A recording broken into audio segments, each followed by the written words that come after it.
اکثر زندگی میں ایک ایسا مقام آ جاتا ہے جہاں لگتا ہے کہ بس سب کچھ رک سا گیا ہے، ایک ایسا احساس کہ ہم آگے نہیں بڑھ پا رہے۔ آج کی اس گفتگو میں ہم اسی پھنسے ہونے کے وہم پر بات کریں گے۔ یہ جملہ "میں زندگی میں پھنس گیا ہوں" کتنا عام ہے نا؟ اور یہ ایک بہت بھاری احساس ہے۔ ایسا لگتا ہے جیسے سارے امید ختم ہو گئی ہو اور انسان بالکل بے بس ہو گیا ہو۔ لیکن ایک سوال ہے، کیا یہ واقعی سچ ہے؟ کیا کوئی حقیقت میں ایک ایسی جگہ پھنس سکتا ہے جہاں سے آگے بڑھنے کا کوئی راستہ ہی نہ ہو؟ چلیں ذرا اس پر گہرائی سے سوچتے ہیں۔ تو حقیقت یہ ہے کہ کوئی پھنسا ہوا نہیں ہے، بلکہ صرف حرکت نہیں کر رہا۔ اور دیکھیں، پھنسے ہونے اور حرکت نہ کرنے میں ان دو باتوں میں زمین آسمان کا فرق ہے۔ ایک صرف ایک وہم ہے اور دوسرا ایک انتخاب۔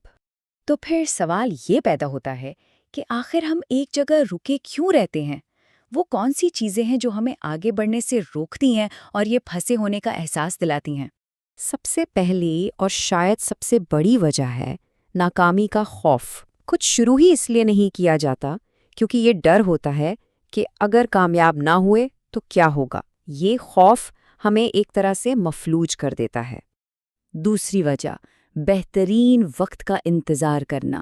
یہ سوچ کہ جب سب کچھ بالکل ٹھیک ہو جائے گا نا تب شروع کروں گا، لیکن سچ تو یہ ہے کہ وہ بہترین وقت شاید کبھی نہیں آتا۔ اور پھر آتا ہے بہت زیادہ سوچنا، ہر چیز کا تجزیہ کرنا، ہر ممکنہ نتیجے پر غور کرتے رہنا اور آخر میں کچھ بھی نہ کرنا۔ یہ سوچ کا چکر عمل کو مکمل طور پر روک دیتا ہے۔ ٹھیک ہے، تو پھر اس کا حل کیا ہے؟ حل بہت ہی سادہ ہے، حرکت۔ بالکل جیسے فزکس میں حرکت سے مومنٹم بنتا ہے، ویسے ہی زندگی میں بھی ایک چھوٹی سی حرکت بہت بڑی تبدیلی کی بنیاد بنتی ہے۔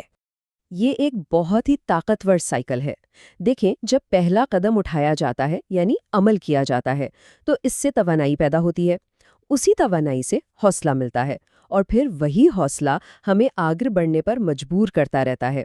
ساری بات بس اس پہلے قدم کی ہے۔ اس کو سمجھنے کے لیے ذرا دو لوگوں کا موازنہ کرتے ہیں۔ ایک شخص ہے جو صرف منصوبے بناتا ہے، بہت زیادہ سوچتا ہے اور صحیح وقت کا انتظار کرتا ہے، اور دوسرا شخص وہ ہے جو روزانہ چھوٹے نامکمل قدم اٹھاتا ہے۔ اب آپ خود سوچیں، 1 سال بعد کیا ہوگا؟ پہلا شخص وہیں کا وہیں پھنسا ہوا ہے، جبکہ دوسرا شخص بہت آگے بڑھ چکا ہے، بہت کچھ سیکھ چکا ہے۔ تو جو سب سے اہم نکتہ ہے وہ یہ ہے، ان دونوں میں فرق صرف اور صرف ایک چیز کا ہے، اور وہ ہے عمل یعنی ایکشن۔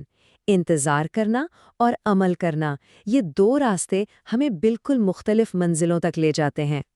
تو اب بات تھیوری سے ہٹ کر عملی قدم کی طرف آتی ہے۔ آج پہلا قدم کیسے اٹھایا جائے؟ اس جمود کو، اس رکے ہوئے احساس کو کیسے توڑا جائے؟ اس کے لیے صرف 3 آسان اصول ہیں۔ پہلا، ایک وقت میں صرف ایک مقصد منتخب کریں۔ دوسرا، کل پر مت ٹالیں، آج ہی ابھی کوئی فوری قدم اٹھائیں۔ اور تیسرا، یہ قبول کریں کہ شروعات پرفیکٹ نہیں ہوگی۔ اور یہ قدم بہت ہی چھوٹے ہو سکتے ہیں۔ مثال کے طور پر روزانہ صرف 10 منٹ کے لیے کچھ نیا سیکھنا، اپنے کسی آئیڈیا پر تھوڑا سا کام کر لینا، کسی ایک کلائنٹ سے رابطہ کرنا، یا اپنی صحت کو بہتر بنانے کے لیے بس ایک چھوٹا سا قدم اٹھانا۔ تو آخر میں بس یہ یاد رکھیں کہ کوئی بھی پھنسا ہوا نہیں ہے، سب کے اندر طاقت موجود ہے، بس وہ غیر فعال ہے۔ اس لیے آج اٹھایا گیا ایک چھوٹا سا قدم کل کے بہترین منصوبے سے 1000 گنا بہتر ہے۔ بس حرکت شروع کریں، آج، ابھی۔